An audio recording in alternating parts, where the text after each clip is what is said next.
जय श्री राम दोस्तों, स्वागत है आपका आपके अपने YouTube channel queen of one star reading 369 universe calling पे।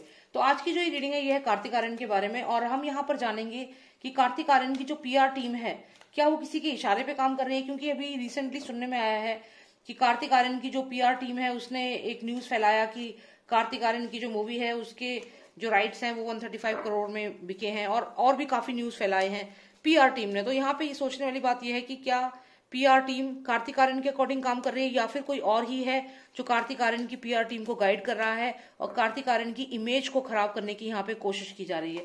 तो चलिए जानते हैं कि सच्चाई क्या है। और यहाँ पे मैं शाउट आउट देना चाहूंगी स्वास्तिक फिजियोथेरेपी एंड वेलनेस सेंटर को, the best physiotherapy centre in India. आप उन्हें कॉन्टैक्ट कर सकते हैं अगर आपको फिजियोथेरेपी रिक्वायरमेंट है तो, और अगर आपको होम हेल्थ केयर सर्विसेज चाहिए तो भी आप उन्हें कॉन्टैक्ट कर सकते हैं। So let's start with the reading and let's find out कि क्या कार्तिक आर्यन की PR टीम जो है वो मिली हुई है मूवी माफिया से। क्या है एग्जैक्ट रीजन कि उनकी PR टीम उनको एक ऐसी उनकी नेगेटिव पब्लिसिटी कर रही है। तो क्या कार्तिक आर्यन फंस चुके हैं अपनी PR टीम के जाल में या कोई साजिश रची जा रही है उनके खिलाफ। Please tell me if Kartik Aaryan's PR team is actually working in his favor or there is somebody else guiding them. Please tell me if Kartik Aryan's team is working for him or for। देखिए पहला ही card आया है spreading fake news, यानी कि कार्तिक आर्यन के बारे में fake news spread किया जा रहा है PR टीम के द्वारा। ये वही हो रहा है जो सुशांत सिंह राजपूत के साथ हुआ है। यहाँ पर कार्तिक आर्यन के बारे में झूठी खबर फैलाई जा रही है। सब अफवाहें हैं जो कार्तिक आर्यन के बारे में फैलाई जा रही हैं कि वो अनप्रोफेशनल है, और उन्होंने अपनी मूवी के बारे में ये बोला कि उनकी मूवी वो इतने करोड़ में बिकी है उसके राइट्स। तो ये सब झूठी खबर कौन फैला रहा है? PR team. PR टीम ऐसा क्यों कर रही है? Why is PR team spreading fake news? Why is PR team spreading fake news? किसके इशारे पे काम कर रही है PR टीम? कॉन्ट्रैक्ट। तो यहाँ पर एक कोई कॉन्ट्रैक्ट है, डेफिनेटली कोई कॉन्ट्रैक्ट है, और बेसिस दैट कॉन्ट्रैक्ट जो PR टीम है ये काम कर रही है। तो PR टीम के साथ कोई कॉन्ट्रैक्ट है, किसी का कॉन्ट्रैक्ट है। अब ये कार्तिक आर्यन का कॉन्ट्रैक्ट हो सकता है, लेकिन जो PR टीम है उसने हो सकता है किसी और के साथ कॉन्ट्रैक्ट किया है। और यहाँ पर हम थोड़ी और क्लैरिटी लेते हैं कि ये कॉन्ट्रैक्ट का कार्ड हमें क्यों आया है, ये क्या मतलब है इसका। Why is PR team working in this way? किसके इशारे पे हो रहा है ये? ओके तो यहाँ पे अगर मैं यहाँ पे और क्लैरिटी अगर आपको दूं तो यहाँ मुझे ऐसा लगता है कि हो सकता है कार्तिक आर्यन की लाइफ में कोई फीमेल, अब यहाँ पे जानवी कपूर का लग रहा है मुझे कि क्योंकि लवर्स कार्ड भी आया है, तो यहाँ पे ऐसा हो सकता है कि जानवी कपूर जो है वो जानबूझ के कार्तिक आर्यन की इमेज यहाँ पे खराब कर रही है। और यहाँ पे हो सकता है कार्तिक आर्यन ने उसे कुछ ऐसा कह दिया जो उसकी ईगो को, जो नेपो किड की ईगो को बहुत ज्यादा हार्म कर गया, और इस वजह से यही कारण है कि वो उनकी PR टीम को गाइड कर रही है यहाँ पर। और PR टीम को गाइड कर रही है या जो भी है उसकी इन्फ्लुएंस है, उसकी अप्रोच बहुत ज्यादा है। आप ये सोचिए श्रीदेवी की हत्या हो गई, बहुत कुछ है। आप अभी तो जब श्रीदेवी के अगर केस दोबारा ओपन होगा तो पता चलेगा कि जानवी कपूर का क्या रोल है, क्या क्या जानती है वो। खैर, तो यहाँ पर अगर हम देखें तो ये कहीं ना कहीं फेक न्यूज का जो कार्ड यहाँ पर आया है ये इसलिए फैलाया गया है कार्तिक आर्यन के बारे में क्योंकि ये कोई लव का कोई ऐसा सिचुएशन है जहाँ पे कोई फीमेल उनकी लाइफ में है जो शायद उनसे एक्सपेक्ट कर रही थी कि वो उसका साथ देंगे, लेकिन कार्तिक आर्यन ने उसका साथ नहीं दिया। यहाँ पे लवर्स कार्ड आया है तो डेफिनेटली कुछ ऐसा ही हुआ है, और कार्तिक आर्यन ने इसको यहाँ पे मना किया है या इसके साथ रिलेशनशिप से बाहर हो गए हैं। तो उसके बाद ही कार्तिक आर्यन की इमेज को खराब करने की यहाँ पे कोशिश की जा रही है लगातार, क्योंकि ये नेपो किड है और इसका बहुत ज्यादा इन्फ्लुएंस हो रहा है इस समय। Cards give me more clarity on this please. Exactly यहाँ पे ये कोशिश की जा रही है कार्तिक आर्यन के साथ वही कुछ रिपीट किया जा सकता है जो SSR के साथ हुआ है। यहाँ पे क्लियर आशंका है कि कार्तिक आर्यन के साथ वही चीजें हो सकती हैं। जैसे आप देखिए, जैसे सुशांत का जो बेडरूम था इसी तरीके का बेड था, उनका सर्वेंट यहाँ पे सुशांत, और फिर उन्हें हैंग कर दिया गया था, उनको मार करके उनको स्ट्रैंगुलेट कर दिया गया था। तो ये कहीं ना कहीं वही चीज दिखा रहा है। उसी तरीके से लग रहा है कि कोशिश यही है कि किसी तरीके से ये कार्तिक आर्यन के साथ भी वही चीज रिपीट की जाए, उनको डिप्रेशन में दिखाया जाए, उन्हें ड्रग एडिक्ट दिखाने की कोशिश की जा रही थी। क्योंकि यहाँ पे पैशन है, जेलेसी है, पैशन और जेलेसी। तो यहाँ पे जो मैं समझ रही हूँ क्लियर ये है कि सुशांत सिंह राजपूत की तरह ही कहीं ना कहीं कार्तिक आर्यन को भी साइडलाइन किया जा रहा है। यहाँ पे फेक न्यूज का कार्ड आया है, उनके बारे में झूठी खबर फैलाई जा रही है PR टीम के द्वारा। PR टीम ऐसा किसके कहने पे कर रही है? किसी फीमेल के कहने पे कर रही है। यहाँ पे ये फीमेल बहुत सिग्निफिकेंट है यहाँ कार्तिक आर्यन ने डेफिनेटली यहाँ पे इसका प्रपोजल रिजेक्ट किया है, इसके साथ नहीं है, इसके साथ मूवी नहीं करना चाहते।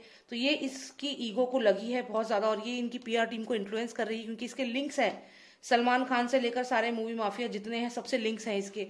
तो यहाँ पर ये जो आप देख रहे हैं पैशन का कार्ड भी है और जेलेसी का कार्ड भी है, तो कहीं ना कहीं वही चीज यहाँ पे लग रही है।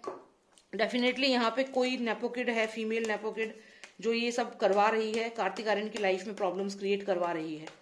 तो ये जो पीआर टीम है ये क्लियरली कहीं ना कहीं इस नेपोकिड के इशारे पे ही काम कर रही है। और यहाँ पे एसएसआर की तरह ही कार्तिक आर्यन के लिए भी प्लान किया जा चुका है उनको मारने का। ये डिप्रेशन थ्योरी सामने ला करके कार्तिक आर्यन को मारने की कोशिश करने का प्लान यहाँ पे बन चुका है। थोड़ी और क्लैरिटी लेते हैं। तो यहाँ पे ये कोशिश की जा रही है, कार्तिक आर्यन के ऊपर भी खतरा है इस समय। अगर हम देखें तो जो पीआर टीम है वो पूरी तरीके से एक फीमेल है। आप देखिए यहाँ पर भी अगर हम देखें तो ये वही कार्ड है जैसे रिया और सुशांत के केस में बार बार आता था। तो यहाँ एसएसआर को उसकी रियलिटी पता चल गई थी, सेम कार्तिक आर्यन को इसकी जानवी कपूर की रियलिटी पता चल चुकी है। और जब ये पता चल चुकी है रियलिटी, वो साइड हो गए, लेकिन यहाँ पर वो फंस चुके हैं और यहाँ उनके बारे में अब नेगेटिव पब्लिसिटी की जा रही है उनके करियर को खत्म करने के लिए। और आगे चल करके उन्हें ड्रग एडिक्ट बनाने की भी कोशिश की जा रही थी। लेकिन ऐसा होगा या नहीं होगा ये आने वाला समय बताएगा। लेकिन यहाँ पे उनको ऐसी कोशिश की जा रही थी। और कहीं ना कहीं यहाँ पे फाइनेंसेस, ये करण जौहर हो सकता है जो यहाँ पे ऊपर से सब फाइनेंसेस का देख रहा है कि क्या करना है। किंग ऑफ पेंटिकल्स है, यहाँ से पैसा है और ये सोच रहा है कि मैं इस पैसे के बलबूते पे चीजें करवाऊंगा। तो यहाँ पे जो कि मैं आपसे कह रही हूँ कि पीआर टीम जो है, देखिए क्लियर है यहाँ पे ये ड्रग्स दिए जा रहे थे। कार्तिक आर्यन को दोबारा से ये कार्ड आया है जो ड्रग्स को दिखाता है। और अगर आप ये वाला कार्ड देखें तो इसमें भी जो ये पर्सन सोफे बैठा हुआ है ये थोड़ा सा नशे में लग रहा है, जैसे इसको किसी ने ड्रग्स दिया हो, ओवरडोज दे रखा हो। और यहाँ पे भी ड्रग्स का धोखे का कार्ड आया है। तो यहाँ धोखे से कार्तिक आर्यन को ड्रग्स दिए जा रहे थे ऐसा भी लग रहा है, लेकिन वो इस चीज को ओपनली नहीं बता सकते कि उनके साथ क्या कर रहे थे ये लोग। और ये कहीं ना कहीं ये जो जानवी कपूर है ये इसमें इन्वॉल्व है डेफिनेटली।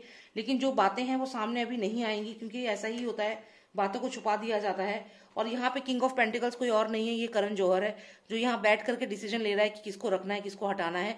और यहाँ जानवी कपूर है जो इसको बता रही है कि अब इसको हटा दो, इसको रख दो। तो यहाँ पे ये पूरा जेलेसी का खेल हो रहा है। पीआर टीम पूरी तरीके से इन्फ्लुएंस हो चुकी है, फेक न्यूज फैला रही है। कार्तिक आर्यन की जो खुद की पीआर टीम है वही उनके बारे में नेगेटिव पब्लिसिटी कर रही है। तो जो भी उनकी पीआर टीम बोल रही है कि इतने करोड़ में इनकी मूवी कॉपीराइट्स बिके हैं, ये हुआ है, वो हुआ है, जो भी चीजें कह रही है ये जानबूझ के कह रही है, क्योंकि वो कार्तिक आर्यन की इमेज को खराब करना चाहती है। तो फेक न्यूज फैलाया जा रहा है कार्तिक आर्यन के बारे में, क्योंकि उन्होंने ये जो भी ये नेपोकिड थी इसको एंटरटेन नहीं किया है। इसके अलग हो गए हैं, वो इसके अलग हो गए हैं बिकॉज उसकी रियलिटी सामने इन्हें पता चल चुकी थी। और सुशांत के जाने के बाद ये चीज उन्हें पता है कि वो टारगेट पे हैं और इसलिए वो खुद ही बैकआउट हो गए। और यहाँ यही कारण है कि फायर बर्न हो गई, बहुत लॉट्स ऑफ फायर। इनको ये चीज हजम ही नहीं हुई कि एक आउटसाइडर कैसे हमें मना कर सकता है। और यही कारण है कि यहाँ जो पापा करण जौहर हैं इनके, वो यहाँ बैठ करके ये जानवी कपूर के कहने पर डिसाइड करें कि किसको रखना है, किसको हटाना है। तो यहाँ पे अगर हम पीआर टीम की बात करें तो कार्तिक आर्यन की जो पीआर टीम है वो किसके इशारे पे काम कर रही है, वो करण जौहर की और साथ ही साथ मूवी माफिया के इशारे पे काम कर रही है। जैसा कि आप इस कार्ड में देख सकते हैं, फेक न्यूज फैला रहे हैं वो कार्तिक आर्यन के बारे में। तो जो भी आप सुने कार्तिक आर्यन की पीआर टीम ने ये कहा वो कहा, आप ये समझ लीजिए वो उनकी पीआर टीम नहीं है। वो एक्चुअल में ये जो आप देख रहे हैं इतने सारे स्टार्स हैं, इसमें 2 स्टार्स छुपे हुए हैं। तो पीआर टीम में ही वो ये जो लोग हैं, ये मूवी माफिया के लोग हैं जो उनके बारे में गलत बातें फैला रहे हैं। तो ये चीज आपको खुद अंडरस्टैंड करनी है कि आपको किस चीज पे यकीन करना है और नहीं करना है। ऑलराइट, सो बस मुझे यही यहाँ पे जानना था। Thank you so much for watching me. And अगर आपको पर्सनलाइज रीडिंग चाहिए आप मुझे व्हाट्सएप करें, नंबर है 9899000366। जय श्री राम, जय भारत।